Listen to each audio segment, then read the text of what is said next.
Hello every one.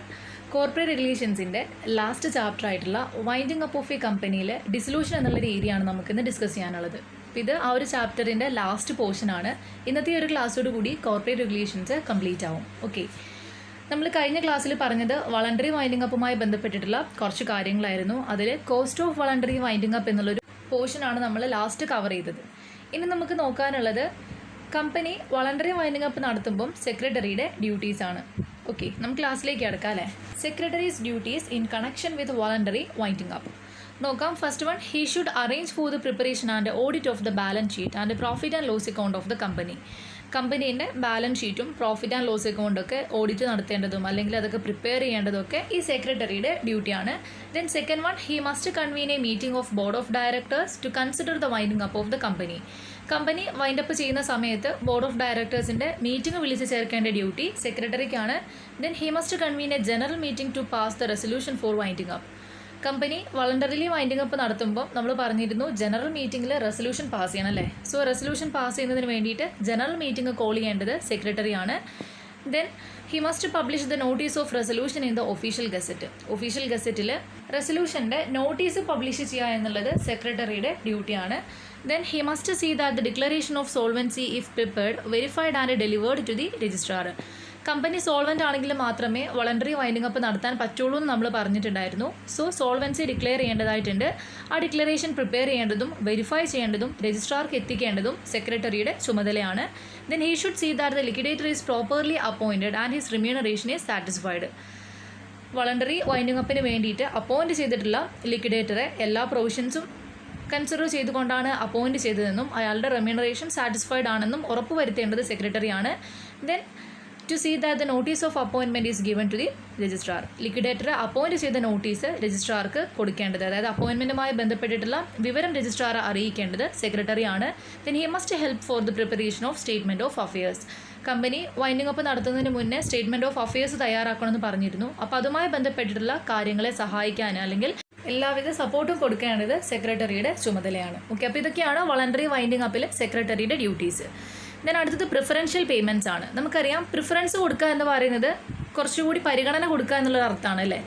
ഇവിടെയും പേയ്മെൻറ്റ്സിന് preference കൊടുക്കേണ്ടതായിട്ടുണ്ട്. അതായത് company wind up ചെയ്യുന്ന സമയത്ത്, അവസാനിപ്പിക്കുന്ന സമയത്ത് ആർക്കൊക്കെ ആദ്യം പേയ്മെൻറ്റ് കൊടുക്കണം എന്നുള്ളത് കമ്പനീസ് ആക്റ്റിൽ പറയുന്നുണ്ട്.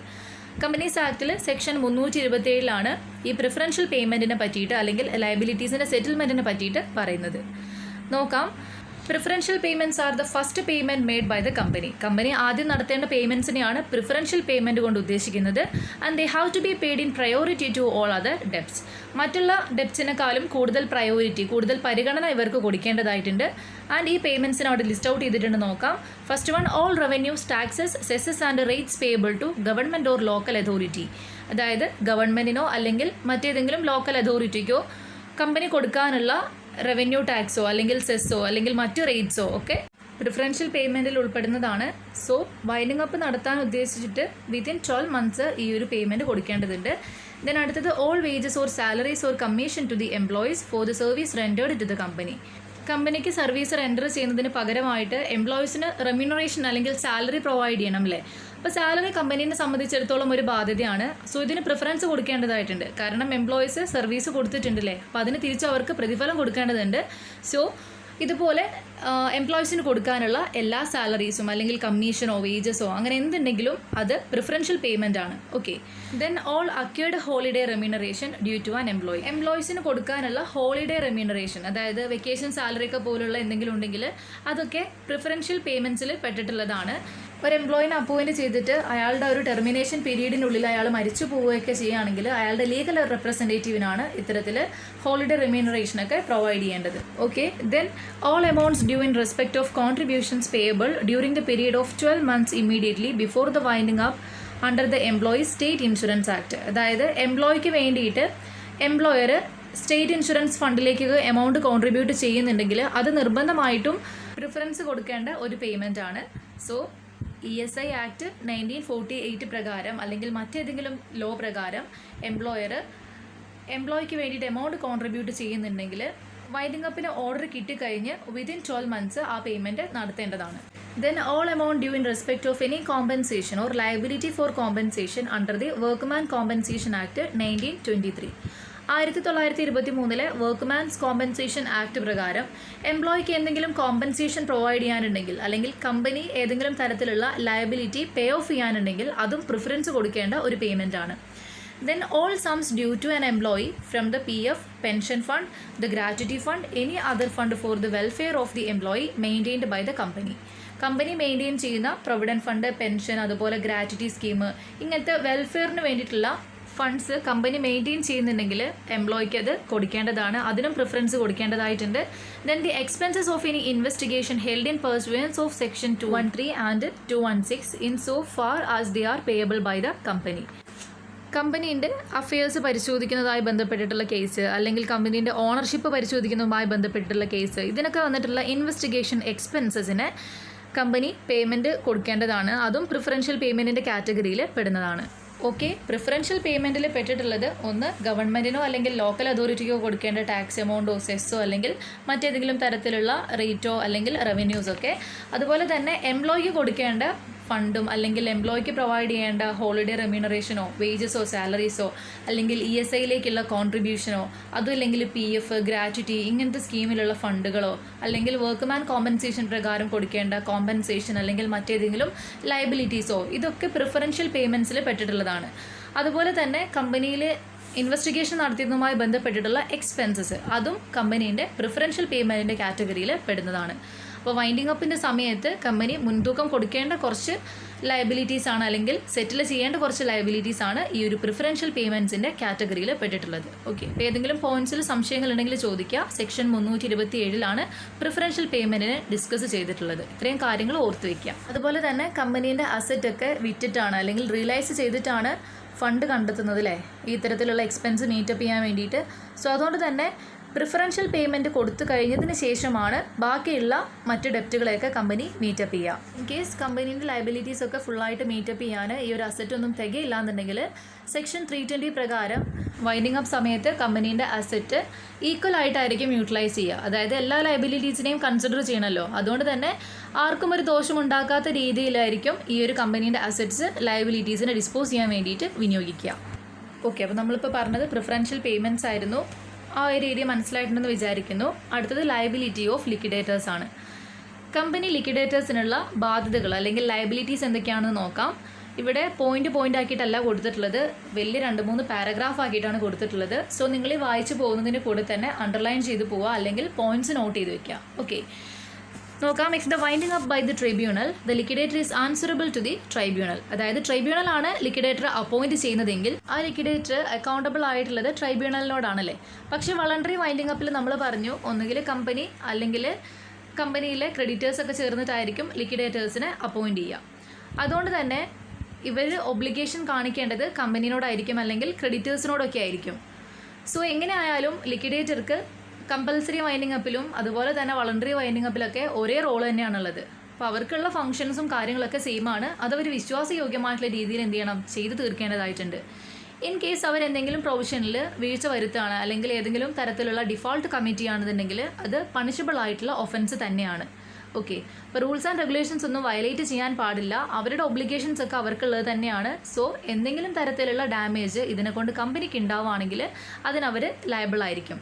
ഓക്കെ, സോ ലിക്വിഡേറ്റർ എല്ലാ സ്റ്റാറ്റുട്ടറി ഒബ്ലിഗേഷനും അല്ലെങ്കിൽ സ്റ്റാറ്റുട്ടറി ഡ്യൂട്ടീസും കംപ്ലീറ്റ് ചെയ്യേണ്ടതായിട്ടുണ്ട്. അത് നിർബന്ധമായിട്ടും ലിക്വിഡേറ്റർ ചെയ്യേണ്ട കാര്യങ്ങളാണല്ലേ. അതിലെന്തെങ്കിലും വീഴ്ച വരുത്തുകയാണെങ്കിൽ അത് പണിഷബിൾ ആയിട്ടുള്ള ഒഫൻസ് ആണെന്നാണ് ഈ ഒരു പാരഗ്രാഫിൽ പറയുന്നത്. Okay, then if a liquidator fails to contact a creditor whose name was appeared in the books and the company was dissolved without paying him, the liquidator was held liable for this loss. അതായത് കമ്പനീൻ്റെ ഏതെങ്കിലും ക്രെഡിറ്ററെ contact ചെയ്യാൻ ലിക്വിഡേറ്റർക്ക് സാധിച്ചില്ല എങ്കിൽ കമ്പനീൻ്റെ winding up പ്രോസസ്സുമായിട്ട് മുന്നോട്ട് പോയി ആ ക്രെഡിറ്റർക്ക് payment നടത്തിയിട്ടില്ല എന്നുണ്ടെങ്കിൽ പിന്നീട് അയാൾക്ക് ഉണ്ടായിട്ടുള്ള എല്ലാ നഷ്ടത്തിനും ഈ ലിക്വിഡേറ്റർ ആയിരിക്കും ലയബിൾ ആവുക. Okay, then in the case of liquidators appointed by the tribunal where the tribunal is of the opinion that any liquidator is responsible for causing any loss or damage to the company due to fraud, misfeasance or negligence, the liquidators are liable for such losses and damages.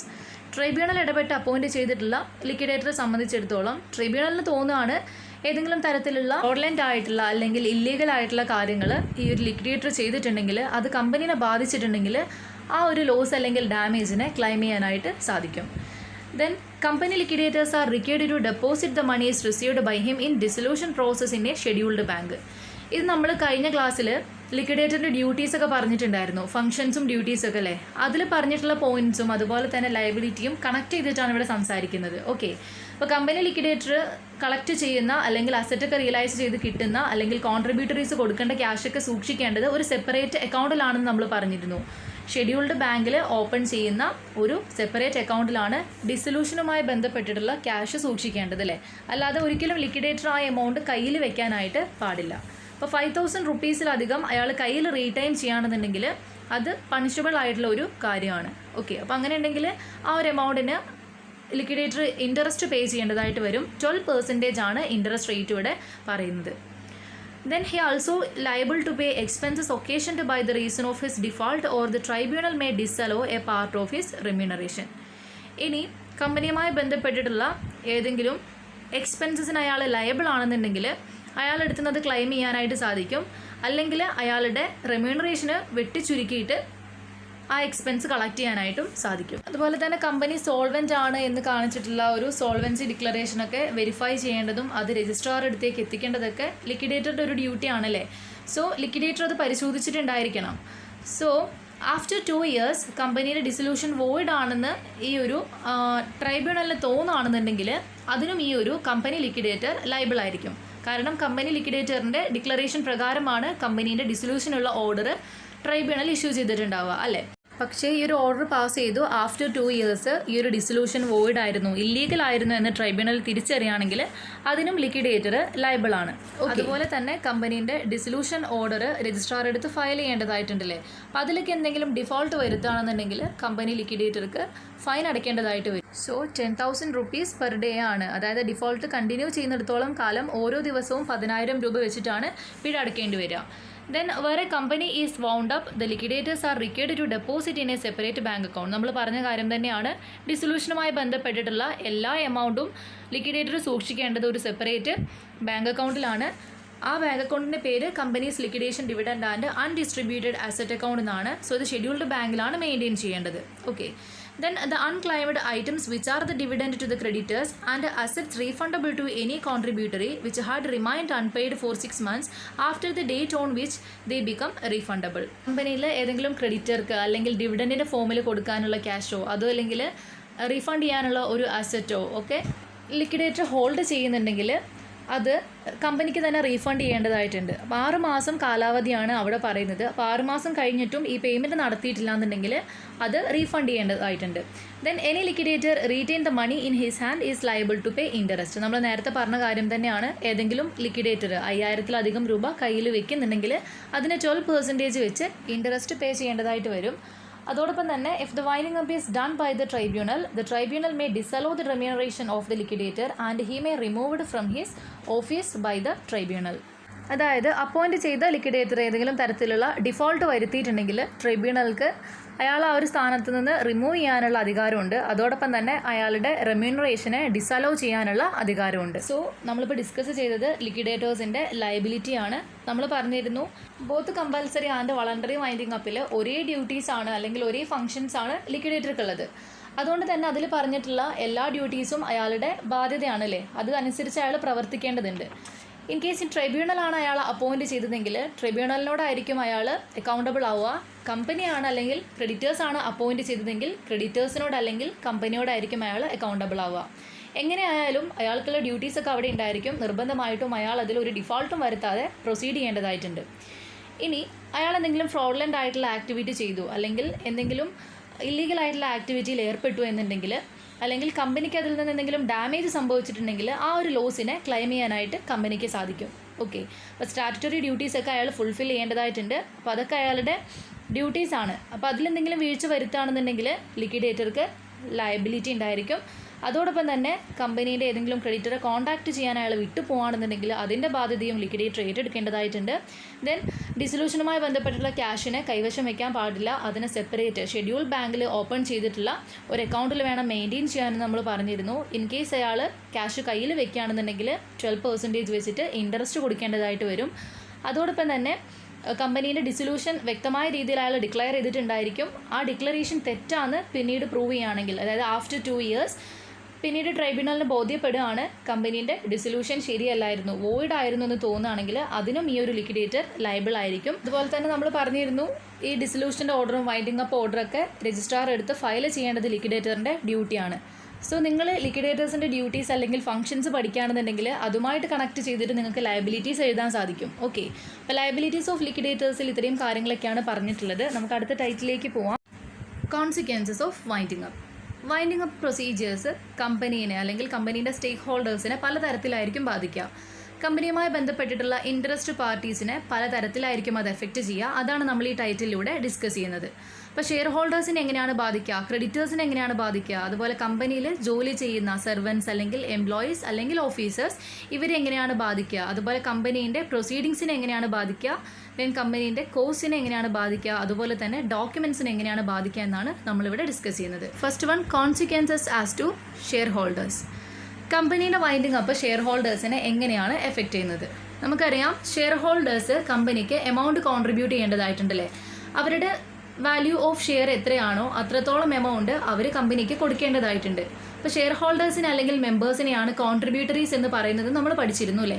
അപ്പോൾ അവർ ഇത്ര amount ആണോ ഇനി കമ്പനിക്ക് കൊടുക്കാനുള്ളത്, അല്ലെങ്കിൽ unpaid ഷെയർസിൻ്റെ value എത്രയാണോ അത് അവർ കമ്പനിയിലേക്ക് കോൺട്രിബ്യൂട്ട് ചെയ്യേണ്ടതായിട്ട് വരും. സോ അത് ഷെയർ ഹോൾഡേഴ്സിനെ സംബന്ധിച്ചിടത്തോളം ഒരു ലയബിലിറ്റി ആണല്ലേ. അപ്പോൾ മെമ്പർ എന്ന നിലയ്ക്ക് കമ്പനി വൈൻഡപ്പ് ചെയ്യുന്ന സമയത്ത് കോൺട്രിബ്യൂട്ട് ചെയ്യുക എന്നുള്ളത് ഷെയർ ഹോൾഡറുടെ ഡ്യൂട്ടിയാണ്. സോ ഇവിടെ കോൺട്രിബ്യൂട്ടറി എന്ന ടേം കൊണ്ട് ഉദ്ദേശിക്കുന്നത് കമ്പനീൻ്റെ വൈൻഡപ്പ് സമയത്ത് ഇതുപോലെ എമൗണ്ട് കോൺട്രിബ്യൂട്ട് ചെയ്യേണ്ട മെമ്പേഴ്സിനെയാണ്. സോ ഇവിടെ അവർക്കൊരു ലയബിലിറ്റി ഉണ്ട്. കാരണം കമ്പനി വൈൻഡപ്പ് ചെയ്യാൻ പോവാണ്, അതുകൊണ്ട് തന്നെ അവരിനി കൊടുക്കാനുള്ള ഷെയർസിൻ്റെ ബാക്കി തുക അവരെന്ത് ചെയ്യണം, കമ്പനിയിലേക്ക് കൊടുക്കേണ്ടതായിട്ടുണ്ട്. അപ്പോൾ വൈൻഡിങ് അപ്പ് ഒരു ഷെയർ ഹോൾഡർ എഫക്റ്റ് ചെയ്യുന്നത് ഇത്തരത്തിലൊരു ലയബിലിറ്റി ക്രിയേറ്റ് ചെയ്തിട്ടാണ്. അതായത് അവർ കൊടുക്കാനുള്ള എമൗണ്ട് കമ്പനിക്ക് കൊടുക്കേണ്ടതായിട്ട് വരും. ദെൻ അടുത്തത് കോൺസിക്വൻസസ് ആസ് ടു ക്രെഡിറ്റേഴ്സ്. എങ്ങനെയാണ് ക്രെഡിറ്റേഴ്സിനെ എഫക്റ്റ് ചെയ്യാമെന്ന് നോക്കാം. The object of winding up is to realise the assets and discharge the liabilities and then if there be any surplus to pay it off to the shareholders. നമ്മൾ പറഞ്ഞിരുന്നു കമ്പനീൻ്റെ അസറ്റൊക്കെ വിറ്റിട്ടാണ് അല്ലെങ്കിൽ realise ചെയ്തിട്ടാണ് കമ്പനീൻ്റെ എല്ലാ ലയബിലിറ്റീസും ഒഴിവാക്കുന്നത് അല്ലെങ്കിൽ discharge ചെയ്യുന്നത് അല്ലേ. In case അവിടെ എന്തെങ്കിലും സർപ്ലസ് ഉണ്ടാവുകയാണ്, പ്രോഫിറ്റ് ഉണ്ടാവുകയാണെന്നുണ്ടെങ്കിൽ അത് ഷെയർ ഹോൾഡേഴ്സിനാണ് കൊടുക്കുക.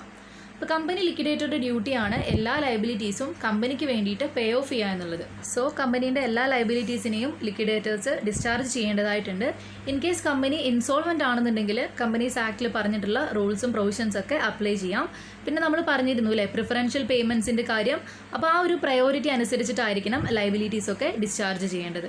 ഓക്കെ, അപ്പോൾ സെക്ഷൻ 327 പ്രിഫറൻഷ്യൽ പേയ്മെൻറ്റിൻ്റെ കാര്യം പറയുന്നത്. സോ അതിനനുസരിച്ചിട്ടായിരിക്കണം ഇവിടെ പേയ്മെൻ്റ് ഒക്കെ നടത്തേണ്ടത്. ദെൻ അടുത്തത് consequences as to servants and officers. കമ്പനിയിൽ ജോലി ചെയ്യുന്ന എംപ്ലോയീസിനെ അല്ലെങ്കിൽ ഓഫീസേഴ്സിനെ എങ്ങനെയാണ് വൈൻഡിങ് അപ്പ് ബാധിക്കാമെന്ന് നോക്കാം. നമുക്കറിയാം എംപ്ലോയീസ് അല്ലെങ്കിൽ ഓഫീസേഴ്സ് അവരുടെ സർവീസാണ് കമ്പനിക്ക് കൊടുക്കുന്നത്. അപ്പോൾ അതിന് പകരം ഒരു റെമ്യൂണറേഷൻ കമ്പനി ആർക്ക് കൊടുക്കുന്നുണ്ട്, ഈ എംപ്ലോയീസിന് കൊടുക്കുന്നുണ്ട്. അപ്പോൾ സഡൻ ആയിട്ട് കമ്പനി വൈൻഡപ്പ് ചെയ്യാൻ പോകുമ്പം ആ ഒരു സാലറി അല്ലെങ്കിൽ ആ ഒരു വരുമാനമാണ് ശരിക്കും അവിടെ നിന്ന് പോകുന്നത് അല്ലേ. അപ്പോൾ അതുകൊണ്ട് തന്നെ എംപ്ലോയീസിന് കൊടുക്കാനുള്ള എല്ലാം കമ്പനി കൊടുത്തു തീർക്കേണ്ടതായിട്ടുണ്ട്. നമ്മൾ പറഞ്ഞിരുന്നു അല്ലേ പ്രിഫറൻഷ്യൽ പേയ്മെൻറ്റിൻ്റെ സമയത്ത് വേജസ്, സാലറീസ്, അതുപോലെ കോമ്പൻസേഷൻ എമൗണ്ട് കൊടുക്കാനുണ്ടെങ്കിൽ അത് കൊടുക്കണം, ഹോളിഡേ സാലറി കൊടുക്കാനുണ്ടെങ്കിൽ അത് കൊടുക്കണം, അതുപോലെ തന്നെ ESIയിലേക്കുള്ള കോൺട്രിബ്യൂഷൻ, ഗ്രാറ്റുവിറ്റിൻ്റെയോ PFൻ്റെ ഒക്കെ ഫോമിൽ കൊടുക്കാനുള്ള ഫണ്ട്, ഇതൊക്കെ കൊടുത്തിട്ട് വേണം എംപ്ലോയിനെ ഒഴിവാക്കാനായിട്ട് അല്ലേ. സോ കമ്പനി വൈൻഡപ്പ് ചെയ്യാനുള്ള ഓർഡർ കൊടുക്കുന്നതോടൊപ്പം തന്നെ ട്രിബ്യൂണൽ ഇടപെട്ടിട്ട് ഇത്തരത്തിൽ കമ്പനിയിലെ എല്ലാ എംപ്ലോയീസിനെയും അല്ലെങ്കിൽ കമ്പനിയിലെ എല്ലാ സെർവൻസിനെയും പറഞ്ഞയക്കണമെന്ന് ആവശ്യപ്പെട്ടുകൊണ്ട് ഒരു ഓർഡറും ഇഷ്യൂ ചെയ്യുന്നുണ്ട് അല്ലേ. സോ കമ്പനി വൈൻഡപ്പ് ചെയ്യാൻ പോവുകയാണെങ്കിൽ എന്തായാലും അതിൽ ജോലി ചെയ്യുന്ന എല്ലാവരെയും പിരിച്ചുവിടും. Then consequences of proceedings against the company. ഇനി കമ്പനീനെ എങ്ങനെയാണ് ബാധിക്കാൻ നോക്കാം. വൈൻഡിങ് അപ്പ് ഓർഡർ ഇഷ്യൂ ചെയ്ത് കഴിഞ്ഞാൽ നമ്മൾ പറഞ്ഞിരുന്നു ഒഫീഷ്യൽ ലിക്വിഡേറ്ററെയോ അല്ലെങ്കിൽ പ്രൊവിഷണൽ ലിക്വിഡേറ്ററെയോ ഒക്കെ അപ്പോയിൻറ്റ് ചെയ്യും. അതിനുശേഷം no suit or legal proceeding can be commenced and no pending suit or legal proceeding continued against the company. അതായത് കമ്പനിക്കെതിരായിട്ട് പിന്നീട് ഒരു ലീഗൽ പ്രൊസീഡിങ്ങോ അല്ലെങ്കിൽ ഒരു സ്യൂട്ടോ ഫയൽ ചെയ്യാൻ സാധിക്കില്ല. അതുപോലെ തന്നെ പെൻഡിങ്ങിലുള്ള ഒരു സ്യൂട്ടോ അല്ലെങ്കിൽ ലീഗൽ പ്രൊസീഡിങ്ങോ കണ്ടിന്യൂ ചെയ്യാനും സാധിക്കില്ല. അപ്പോൾ അതോടുകൂടി കമ്പനി അവസാനിക്കാൻ പോവുകയാണ്. പിന്നീട് കമ്പനി എന്ന് പറയുന്നതിന് അവിടെ യാതൊരുവിധ എക്സിസ്റ്റൻസും ഇല്ല. So except with permission of the court കമ്പനിക്കെതിരെ യാതൊരുവിധ കേസുകളും കൊടുക്കാൻ പറ്റൂല. And the law doesn't prohibit proceeding by the company against others including directors or officers or other servants of the company.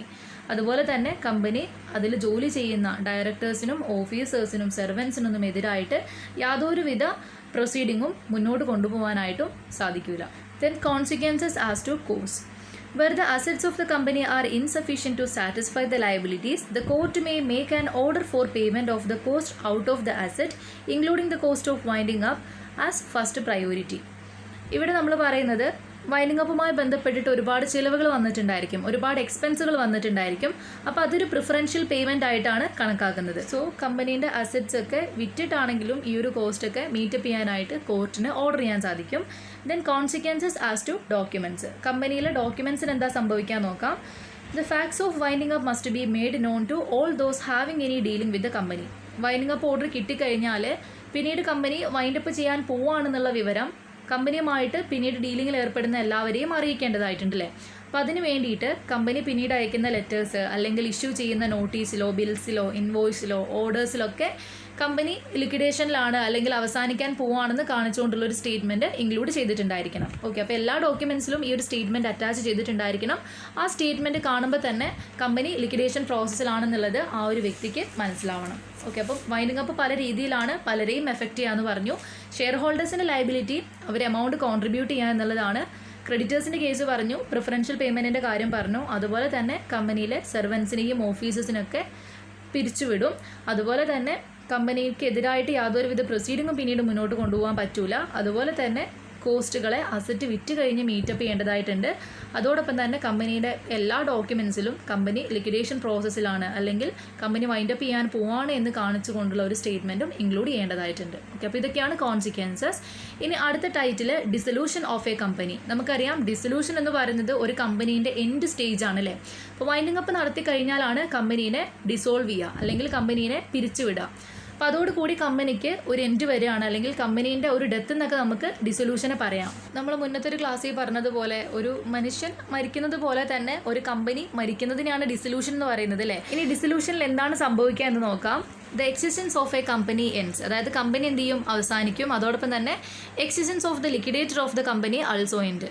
Company liquidator appoint ചെയ്തത് winding up procedures നടത്തുന്നതിന് വേണ്ടിയിട്ടാണ്. അപ്പോൾ കമ്പനീൻ്റെ existence അവസാനിക്കുന്നതോട് കൂടി തന്നെ ഈ ലിക്വിഡേറ്ററിൻ്റെ റോളും കഴിയും. ലിക്വിഡേറ്റർക്കും പിന്നീട് അവിടെ എക്സിസ്റ്റൻസ് ഉണ്ടായിരിക്കില്ല. Then there is no more recognition of any loan of the company because the company is no more in existence. പിന്നീട് കമ്പനിക്ക് ലോൺ റേസ് ചെയ്യാനോ ഫണ്ട് റേസ് ചെയ്യാനോ ഒന്നും സാധിക്കില്ല. കാരണം അതിനൊന്നും യാതൊരുവിധ നിയമസാധ്യത ഉണ്ടായിരിക്കില്ല. ബിക്കോസ് കമ്പനി എന്ത് ചെയ്തിട്ടുണ്ട്, അവസാനിച്ചതായിട്ട് ഡിക്ലെയർ ചെയ്തിട്ടുണ്ടല്ലേ. Then no work can be carried in the name of company. കമ്പനീൻ്റെ പേരിൽ പിന്നീട് ഒരു വർക്കും ക്യാരി ഔട്ട് ചെയ്യാനും സാധിക്കില്ല. അപ്പോൾ ഡിസൊല്യൂഷനിലൂടെ ഒരു കമ്പനീൻ്റെ പൂർണ്ണമായിട്ടുള്ള ഒരു എൻഡാണ് സംഭവിക്കുന്നത് അല്ലേ. പിന്നീട് യാതൊരുവിധ എക്സിസ്റ്റൻസും ഇല്ലാത്ത ഒന്നായിട്ട് കമ്പനി മാറുകയാണ്. Then methods of dissolution of a company. 3 തരത്തിലാണ് കമ്പനീനെ ഡിസോൾവ് ചെയ്യാനായിട്ട് സാധിക്കുക. ഒന്ന് ട്രൈബ്യൂണലിൽ ഇടപെട്ടിട്ട്, ഒന്ന് ലിക്വിഡേഷനിലൂടെ, അതുപോലെ തന്നെ രജിസ്റ്റർ ഓഫ് കമ്പനീസിൽ നിന്നും രജിസ്ട്രാർ കമ്പനിയുടെ പേര് റിമൂവ് ചെയ്യുകയാണെങ്കിലും ഡിസൊല്യൂഷൻ സംഭവിച്ചതായിട്ടാണ് കണക്കാക്കുക. ഓക്കെ, നോക്കാം. First one, if the name of the company is removed from the register of companies by the registrar. അതായത് ഡിഫങ്ക്ട് കമ്പനി എന്നുള്ള ടേമൊക്കെ നമ്മൾ മുന്നേ ഡിസ്കസ് ചെയ്തിട്ടുണ്ടായിരുന്നു അല്ലേ. അപ്പോൾ അവിടെ പറഞ്ഞതുപോലെ തന്നെ കമ്പനി ബിസിനസ് ഒന്നും നടത്തുന്നില്ല, ക്യാരി ഔട്ട് ചെയ്യുന്നില്ല എന്നുണ്ടെങ്കിൽ ആ കമ്പനീൻ്റെ പേര് റിമൂവ് ചെയ്യാനുള്ള അധികാരം രജിസ്ട്രാർക്ക് ഉണ്ടെന്നൊക്കെ നമ്മൾ പഠിച്ചിരുന്നു മുന്നത്തെ ഒരു ക്ലാസ്സിൽ. അപ്പോൾ ആ കേസാണ് ഇവിടെ പറയുന്നത്. കമ്പനീസ് ആക്ടിൽ സെക്ഷൻ 248 പറയുന്നുണ്ട്, കമ്പനി രജിസ്ട്രാർ ഈ ഒരു രജിസ്റ്ററിൽ നിന്ന് കമ്പനീൻ്റെ പേര് റിമൂവ് ചെയ്യുകയാണെങ്കിൽ കമ്പനീനെ ഡിസോൾവ് ചെയ്തതായിട്ടാണ് കണക്കാക്കുക. അവിടെ ഒരു 3 കേസ് പറയുന്നുണ്ട്. First one, a company has failed to commence its business within 1 year. അതായത് കമ്പനീൻ്റെ രജിസ്ട്രേഷൻ കഴിഞ്ഞിട്ട് 1 വർഷത്തിനുള്ളിൽ കമ്പനി ഒരു ബിസിനസ്സും നടത്തിയിട്ടില്ല എന്നുണ്ടെങ്കിൽ അത്തരം കമ്പനീസിനെ റിമൂവ് ചെയ്യാനുള്ള അധികാരം രജിസ്ട്രാർക്കുണ്ട്. Then subscribers to the memorandum have not paid the subscription which they had undertaken to pay within a period. അതായത് 180 ദിവസത്തിനുള്ളിൽ മെമ്മറാണ്ടത്തിൽ സബ്സ്ക്രൈബ് ചെയ്തിട്ടുള്ള മെമ്പേഴ്സ് സബ്സ്ക്രിപ്ഷൻ എമൗണ്ട് കൊടുക്കേണ്ടതായിട്ടുണ്ടല്ലേ. അപ്പോൾ അതിലെന്തെങ്കിലും വീഴ്ച വരുത്തിയിട്ടുണ്ടെങ്കിൽ ആ ഒരു കേസിലും കമ്പനീൻ്റെ പേര് റിമൂവ് ചെയ്യാനായിട്ട് രജിസ്ട്രാർക്ക് സാധിക്കും.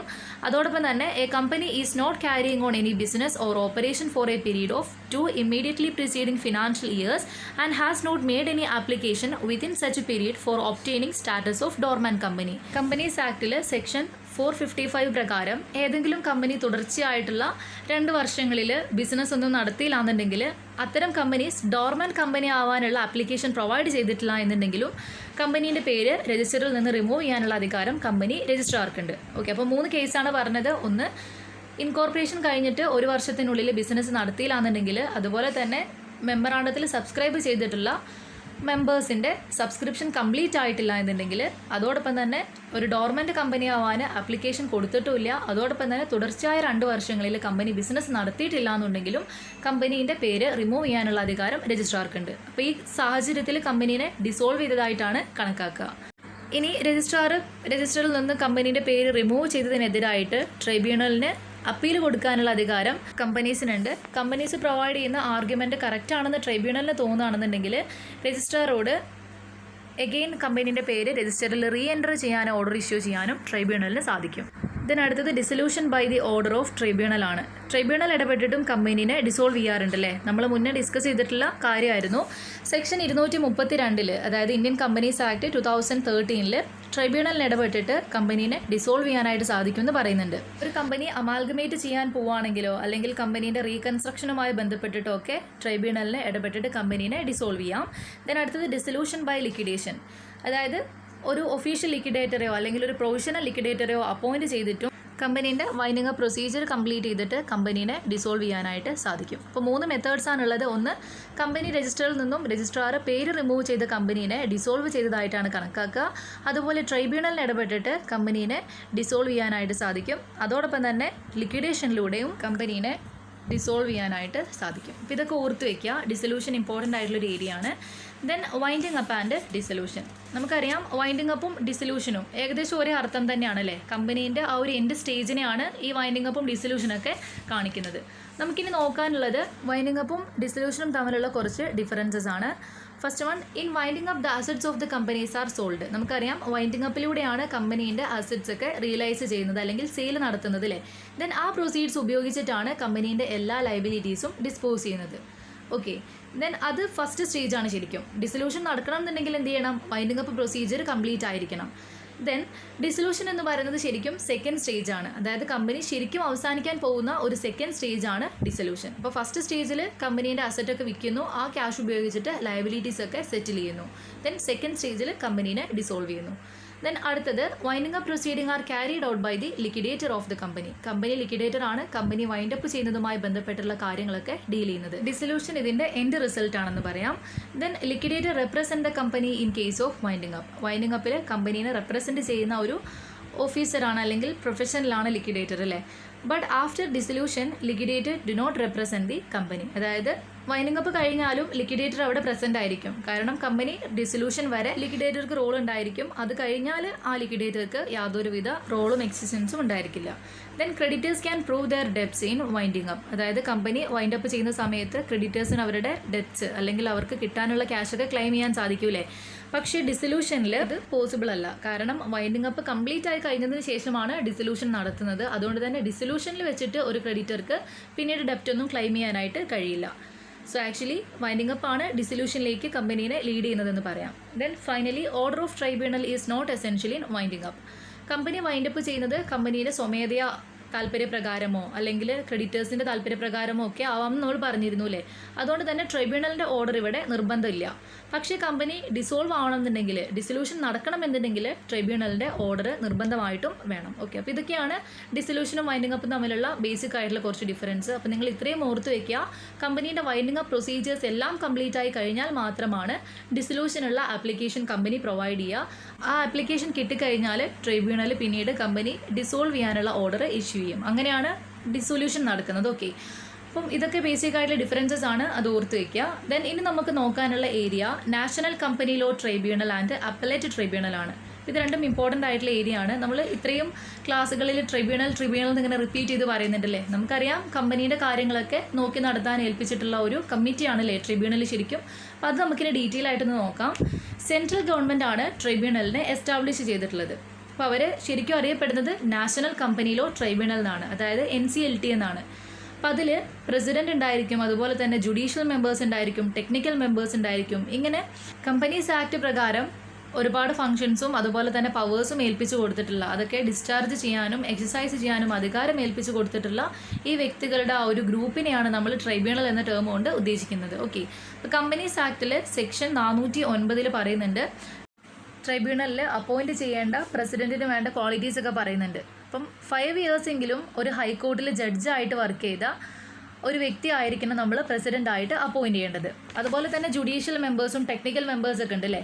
ജുഡീഷ്യൽ മെമ്പേഴ്സ് എന്ന് പറയുന്നത് ഹൈക്കോർട്ടിലെ ജഡ്ജോ അല്ലെങ്കിൽ ഡിസ്ട്രിക്റ്റ് കോർട്ടിലെ ജഡ്ജോ അല്ലെങ്കിൽ 10 വർഷം ഈ ഒരു അഡ്വക്കേറ്റ് ആയിട്ട് കോർട്ടിൽ വർക്ക് ചെയ്തിട്ടുള്ള ഒരാളോ ഒക്കെ ആയിരിക്കണം. ഓക്കെ, ദെൻ ടെക്നിക്കൽ മെമ്പേഴ്സിനെ പറ്റി പറയുന്നുണ്ട്. ടെക്നിക്കൽ മെമ്പേഴ്സ് എന്ന് പറയുന്നത് ഇന്ത്യൻ കോർപ്പറേറ്റ് ലോ സർവീസിൽ അല്ലെങ്കിൽ ഇന്ത്യൻ ലീഗൽ സർവീസിൽ 15 വർഷം എക്സ്പീരിയൻസ് ഉള്ള ഒരാളായിരിക്കണം. ആ 15 വർഷത്തിൽ 3 വർഷം എങ്കിലും ഗവൺമെൻറ് ഓഫ് ഇന്ത്യേൻ്റെ ജോയിൻറ്റ് സെക്രട്ടറി റാങ്കിൽ വർക്ക് ചെയ്തിട്ടുള്ള ഒരു വ്യക്തി ആയിരിക്കണം.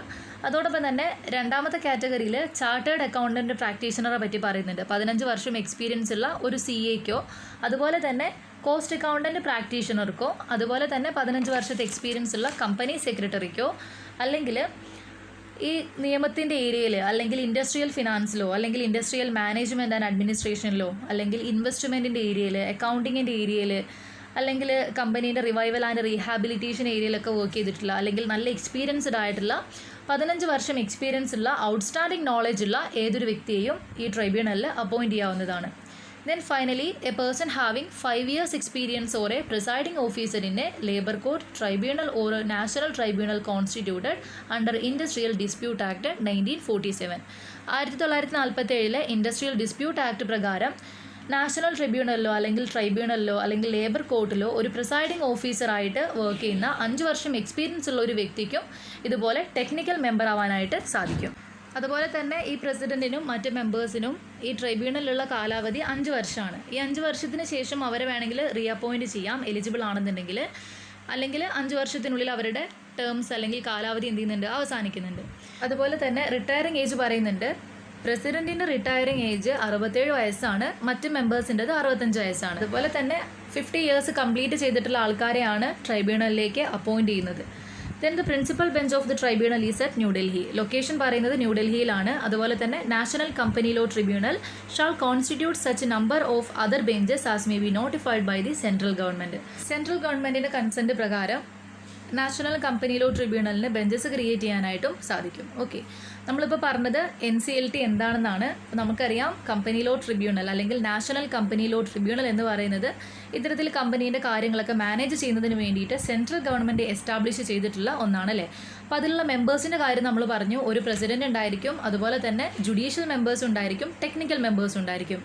പ്രസിഡൻറ്റിൻ്റെ ക്വാളിഫിക്കേഷനൊക്കെ അവിടെ പറയുന്നുണ്ട്. ഒരു ഹൈക്കോർട്ട് ജഡ്ജായിരിക്കണം, 5 വർഷത്തെ എക്സ്പീരിയൻസ് ഉണ്ടാവണം എന്നൊക്കെ പറഞ്ഞിരുന്നു. അതുപോലെ തന്നെ അയാളുടെ റിട്ടയറിംഗ് ഏജ് 67 ആണെന്ന് പറയുന്നുണ്ട്. ഓക്കെ, ദെൻ ജുഡീഷ്യൽ മെമ്പേഴ്സും ഉണ്ട്, ടെക്നിക്കൽ മെമ്പേഴ്സും ഉണ്ട്. ജുഡീഷ്യൽ മെമ്പേഴ്സ് എന്ന് പറയുന്നത് ഇതുപോലെ കോർട്ടുമായി ബന്ധപ്പെട്ടിട്ട് അല്ലെങ്കിൽ ലീഗൽ കാര്യങ്ങളുമായിട്ട് ഡീൽ ചെയ്യുന്ന ആൾക്കാരാണ്.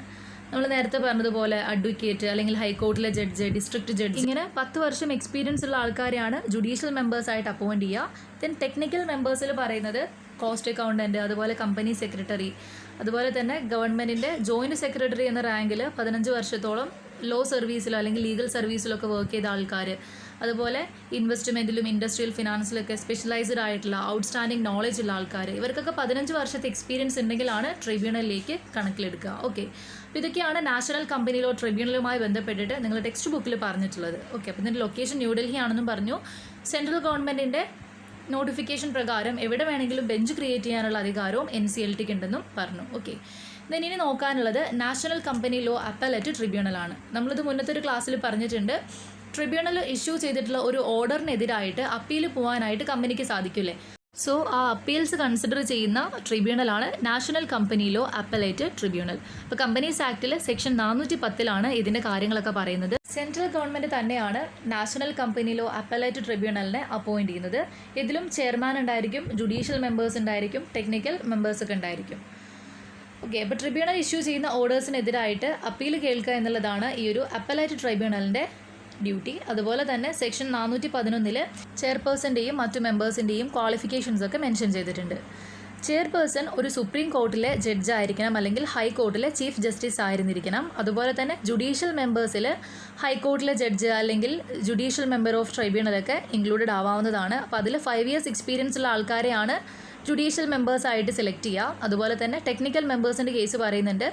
നോളേജ് ഉള്ള, അതുപോലെ തന്നെ 25 ഇയേഴ്സിലധികം ലോയിലും അതുപോലെ തന്നെ ഫിനാൻസിലും ഇൻഡസ്ട്രിയൽ മാനേജ്മെൻറ്റിലും ഇൻവെസ്റ്റ്മെൻറ്റിൻ്റെ ഏരിയയിൽ അക്കൗണ്ടിങ്ങിൻ്റെ ഏരിയയിൽ അങ്ങനെ കുറേ സ്പെഷ്യലൈസ്ഡ് ഏരിയാസ് അവിടെ പറയുന്നുണ്ട്. അപ്പോൾ അതിലൊക്കെ നോളേജ് ഉള്ള ആൾക്കാരെയാണ് അല്ലെങ്കിൽ 25 ഇയേഴ്സിലെ എക്സ്പീരിയൻസ് ഉള്ള ആൾക്കാരെയാണ് ടെക്നിക്കൽ മെമ്പേഴ്സായിട്ട് സെലക്ട് ചെയ്യാം. അപ്പം കമ്പനി ലോ ട്രിബ്യൂണലിനെ പോലെ തന്നെ അപ്പലേറ്റ് ട്രിബ്യൂണലിലും ഈ അപ്പീൽസ് കേൾക്കാൻ വേണ്ടിയിട്ട് ചെയർപേഴ്സൺ ഉണ്ടായിരിക്കും, അതുപോലെ തന്നെ ജുഡീഷ്യൽ മെമ്പേഴ്സും ടെക്നിക്കൽ മെമ്പേഴ്സും ഉണ്ടായിരിക്കും. Then procedure before tribunal and appellate tribunal section 424 procedure പറയുന്നത്. നമ്മൾ നേരത്തെ പറഞ്ഞതുപോലെ ട്രൈബ്യൂണൽ ഓർഡർ ചെയ്തിട്ടുള്ള അല്ലെങ്കിൽ ഇഷ്യൂ ചെയ്തിട്ടുള്ള ഒരു ഓർഡറിനെ പുനർപരിശോധിക്കുക എന്നുള്ളതാണ് അപ്പലൈറ്റ് ട്രിബ്യൂണലിൻ്റെ ഡ്യൂട്ടിയിലെ, അല്ലെങ്കിൽ ഒരു കമ്പനി കൊടുത്തിട്ടുള്ള അപ്പീലിനെ കേൾക്കുക എന്നുള്ളതാണ് അപ്പലൈറ്റ് ട്രിബ്യൂണലിൻ്റെ ഡ്യൂട്ടി. സോ ഈ ഒരു പർപ്പസ് ഡിസ്ചാർജ് ചെയ്യുന്നതിന് അല്ലെങ്കിൽ ഇതുമായി ബന്ധപ്പെട്ടിട്ടുള്ള ഫങ്ഷൻസ് ഒക്കെ ഒരു സിവിൽ കോർട്ടിന് എങ്ങനെയാണോ അധികാരങ്ങളുള്ളത് അതുപോലെ തന്നെ ആയിരിക്കും. ഓക്കെ, അപ്പോൾ സിവിൽ കോർട്ടിനുള്ള എല്ലാ പവേഴ്സും ഇവിടെ കമ്പനി അപ്പലൈറ്റ് ട്രിബ്യൂണലിന് ഉണ്ടായിരിക്കും. ആ പവേഴ്സ് നോക്കാം. First one, summoning and enforcing the attendance of any person and examining him on oath. ഇതൊക്കെ നമ്മൾ മുന്നേ ഡിസ്കസ് ചെയ്തിട്ടുള്ള കാര്യങ്ങളാണ് കേട്ടോ. അപ്പോൾ ഏതെങ്കിലും ഒരാളെ വിളിച്ചു വരുത്തി അയാളിൽ നിന്ന് വിവരങ്ങൾ കളക്ട് ചെയ്യാനും അയാൾക്ക് സമൻസ് ഇഷ്യൂ ചെയ്യാനും ഒക്കെ ഉള്ളൊരു അധികാരം ഈ അപ്പലൈറ്റ് ട്രിബ്യൂണലിനുണ്ട്. അതുപോലെ തന്നെ requiring the discovery and production of documents submit ചെയ്യാൻ ആവശ്യപ്പെടാനും അല്ലെങ്കിൽ ഡോക്യുമെൻറ്റ്സിൽ നിന്ന് തെളിവുകൾ ശേഖരിക്കാനുള്ള അധികാരം ട്രൈബ്യൂണലിനുണ്ട്.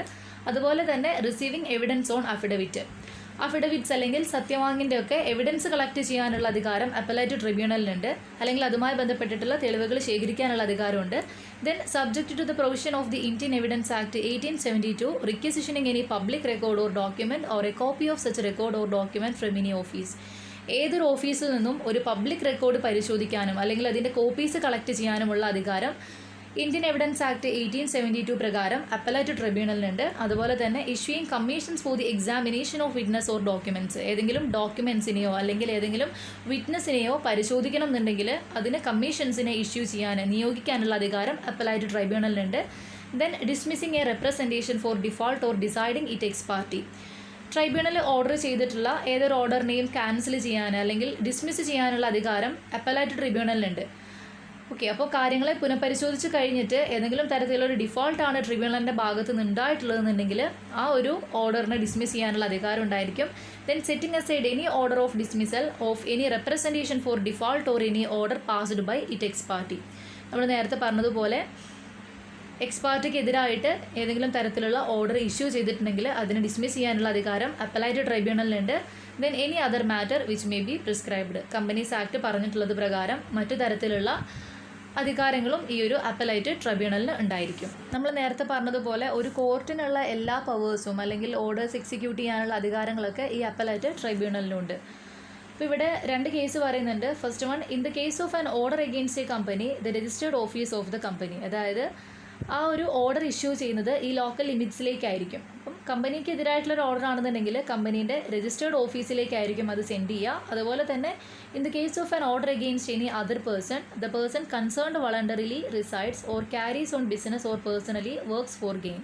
അതായത് ഏതെങ്കിലും ഒരു വ്യക്തിക്കെതിരായിട്ടുള്ള ഓർഡർ ആണെന്നുണ്ടെങ്കിൽ ആ ഓർഡർ സെൻഡ് ചെയ്യുന്നത് അയാൾ റിസൈഡ് ചെയ്യുന്ന സ്ഥലത്തേക്കോ അല്ലെങ്കിൽ അയാൾ ബിസിനസ് ക്യാരി ചെയ്യുന്ന സ്ഥലത്തേക്കോ അല്ലെങ്കിൽ അയാൾ വർക്ക് ചെയ്യുന്ന വർക്ക് പ്ലേസിലേക്കോ ആയിരിക്കും. ഓക്കെ, അപ്പോൾ ട്രൈബ്യൂണലിന് കോർട്ട് അയക്കുന്നത് പോലെ തന്നെ ഓർഡേഴ്സ് സെൻഡ് ചെയ്യാനുള്ള പവേഴ്സ് ഉണ്ട്. ഓക്കെ, ഇതിനടുത്തത് ഓർഡേഴ്സ് ഓഫ് ട്രൈബ്യൂണൽ.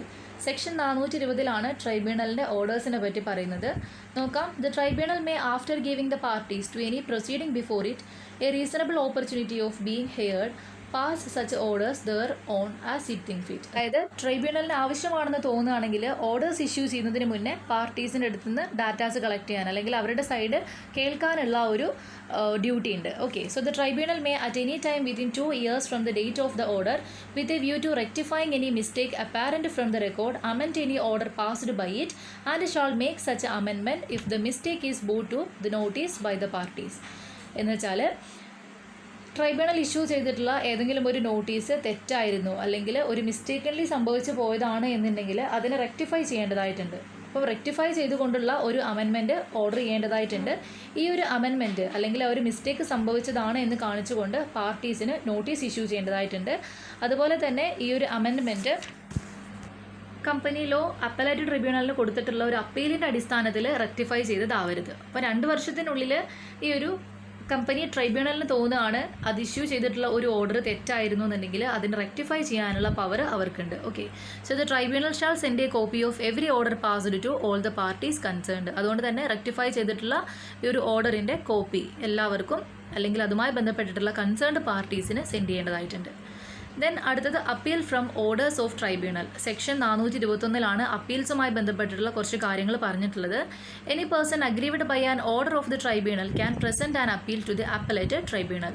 അതായത് ട്രൈബ്യൂണൽ ഓർഡർ ഇഷ്യൂ ചെയ്തിട്ടുള്ള ഏതൊരു വ്യക്തിക്കും അപ്പലേറ്റ് ട്രിബ്യൂണലിൻ്റെ അടുത്ത് അപ്പീലിന് പോകാനായിട്ട് സാധിക്കും. Okay, but no appeal shall lie to the appellate tribunal from an order made by the tribunal with the consent of parties. Application കൊടുത്തിട്ടുള്ള അല്ലെങ്കിൽ പാർട്ടീസിൻ്റെ കൺസെൻറ്റോട് കൂടി ട്രൈബ്യൂണൽ ഇഷ്യൂ ചെയ്തിട്ടുള്ള ഓർഡേഴ്സിന് വേണ്ടിയിട്ട് അപ്പലേറ്റ് ട്രിബ്യൂണലിൻ്റെ അടുത്ത് പോകാനായിട്ട് സാധിക്കില്ല. ഓക്കെ, അപ്പോൾ ട്രൈബ്യൂണൽ ഇടപെട്ടിട്ട് സ്വമേധയാ ഓർഡർ ഇഷ്യൂ ചെയ്തതായിരിക്കണം, അല്ലാതെ ഒരു പേഴ്സൺ ആപ്ലിക്കേഷൻ കൊടുത്തിട്ട് അല്ലെങ്കിൽ പാർട്ടീസിൻ്റെ കൺസെൻറ്റോട് കൂടി ഇഷ്യൂ ചെയ്തിട്ടുള്ള ഒരു ഓർഡറിന് അപ്പീൽ പോകാനായിട്ട് സാധിക്കില്ല. Then the appeal shall be filed within a period of 45 days from the date on which the copy of order of the tribunal is made available to the person aggrieved and shall be in such a form along with the prescribed fees. So ഈ ഒരു appeal 45 ദിവസത്തിൻ്റെ ഉള്ളിൽ file ചെയ്യേണ്ടതായിട്ടുണ്ട്. Then the appellate tribunal pass such orders thereon as it think fit confirming modifying or setting aside the order appealed against after giving the parties to the appeal a reasonable opportunity of being heard. അപ്പോൾ appellate tribunal orders pass ചെയ്യുന്നതിന് മുന്നേ വേണമെന്ന് തോന്നുകയാണെങ്കിൽ പാർട്ടീസിൻ്റെ അടുത്ത് നിന്ന് datas collect ചെയ്യാൻ നമ്മൾ നേരത്തെ പറഞ്ഞതുപോലെ അവരുടെ സൈഡ് കേൾക്കാനുള്ള ഒരു ഡ്യൂട്ടി അപ്പലേറ്റ് ട്രിബ്യൂണലിനുണ്ട്. Then the appellate tribunal shall send a copy of every order made by it the tribunal and the parties to appeal. അതായത് അപ്പീലിന് വന്നിട്ടുള്ള ഈ ഒരു പാർട്ടീസുമായി ബന്ധപ്പെട്ടിട്ട് എന്തെങ്കിലും ഓർഡർ അപ്പലേറ്റ് ട്രൈബ്യൂണൽ ഇഷ്യൂ ചെയ്തിട്ടുണ്ടെങ്കിൽ അതിൻ്റെ കോപ്പീസ് കമ്പനി ലോ ട്രൈബ്യൂണലിന് സെൻഡ് ചെയ്യേണ്ടതായിട്ടുണ്ട്. ഓക്കെ, നമ്മളിപ്പോൾ പറഞ്ഞത് national company law tribunal issue ചെയ്തിട്ടുള്ള ഏതൊരു ഓർഡറിനെതിരായിട്ടും അപ്പീൽ പോകാനായിട്ട് കമ്പനിക്ക് സാധിക്കും, അല്ലെങ്കിൽ ഏതെങ്കിലും ഒരു പേഴ്സണ് സാധിക്കുമെന്ന് പറഞ്ഞു. ഈ അപ്പീൽ 45 ദിവസത്തിനുള്ളിൽ ഫയൽ ചെയ്യേണ്ടതായിട്ടുണ്ടെന്ന് പറഞ്ഞു. അതുപോലെ തന്നെ അപ്പലേറ്റ് ട്രൈബ്യൂണൽ ഇഷ്യൂ ചെയ്യുന്ന എല്ലാ ഓർഡേഴ്സിൻ്റെയും കോപ്പി ട്രൈബ്യൂണലിന് സെൻഡ് ചെയ്യേണ്ടതായിട്ടുണ്ട്. ട്രൈബ്യൂണലിന് തോന്നുകയാണ് ഈ ഓർഡറിൽ എന്തെങ്കിലും മാറ്റങ്ങൾ വരുത്തണം, മോഡിഫിക്കേഷൻ വരുത്തണം, അല്ലെങ്കിൽ ആ ഓർഡറിൽ എന്തെങ്കിലും ചേഞ്ചസ് വരുത്തണം എന്ന് തോന്നുകയാണെങ്കിൽ അപ്പീൽ നൽകിയിട്ടുള്ള ആൾക്കാരുടെ സൈഡ് കേൾക്കാനുള്ള ഒരു ഡ്യൂട്ടി കൂടി അപ്പലേറ്റ് ട്രൈബ്യൂണലിനുണ്ട്. Okay, then appeal to supreme court. ട്രൈബ്യൂണലിൻ്റെ ഒരു ഓർഡറിനെതിരായിട്ടാണ് അപ്പലേറ്റ് ട്രിബ്യൂണലിൻ്റെ അടുത്ത് അപ്പീലിന് പോകുന്നതില്ലേ. ഇവിടെയും ആ ഒരു അപ്പീൽ കൺസിഡർ ചെയ്തില്ല എന്നുണ്ടെങ്കിൽ സുപ്രീം കോർട്ടിൻ്റെ അടുത്ത് പോകാനായിട്ട് സാധിക്കും. ഓക്കെ, അപ്പോൾ അതാണ് അപ്പീൽ ടു സുപ്രീം കോർട്ട് എന്നതിൽ പറയുന്നത്. അപ്പോൾ സെക്ഷൻ 423 ഇതിൻ്റെ പ്രൊവിഷൻസ് പറയുന്നത്. അപ്പോൾ അപ്പലേറ്റ് ട്രൈബ്യൂണലിനെ സമീപിച്ചിട്ടും ആ ഓർഡറിൽ ചേഞ്ച് ഒന്നും ഉണ്ടായില്ല എന്നുണ്ടെങ്കിൽ സുപ്രീം കോർട്ടിനെ വിത്തിൻ 60 days അപ്രോച്ച് ചെയ്യാനുള്ളൊരു അധികാരം ആ ഒരു അപ്പീൽ കൊടുത്തിട്ടുള്ള പേഴ്സൺ ഉണ്ട്. സോ ട്രൈബ്യൂണൽ ഇഷ്യൂ ചെയ്തിട്ടുള്ള ഒരു ഓർഡറിൽ മാറ്റങ്ങൾ വരുത്തണമെന്നുണ്ടെങ്കിൽ അപ്പലേറ്റ് ട്രിബ്യൂണലിൻ്റെ അടുത്ത് അപ്പീലിന് പോകാൻ സാധിക്കും. അവിടെ നിന്നും ആ ഒരു ഓർഡറിൽ മാറ്റമൊന്നും ഉണ്ടായില്ല എന്നുണ്ടെങ്കിൽ സുപ്രീം കോർട്ടിനെ അപ്രോച്ച് ചെയ്യാനായിട്ടും സാധിക്കും. ഓക്കെ, ഇത്രയും കാര്യങ്ങളാണ് നാഷണൽ കമ്പനി ലോ ട്രിബ്യൂണലും അപ്പലേറ്റ് ട്രൈബ്യൂണലുമായി ബന്ധപ്പെട്ട് പറഞ്ഞിട്ടുള്ളത്. ഓക്കെ, നമ്മളിതോടുകൂടി winding up of a company എന്നുള്ളൊരു ചാപ്റ്റർ വൈൻഡ് അപ്പ് ചെയ്യാൻ പോവുകയാണ്.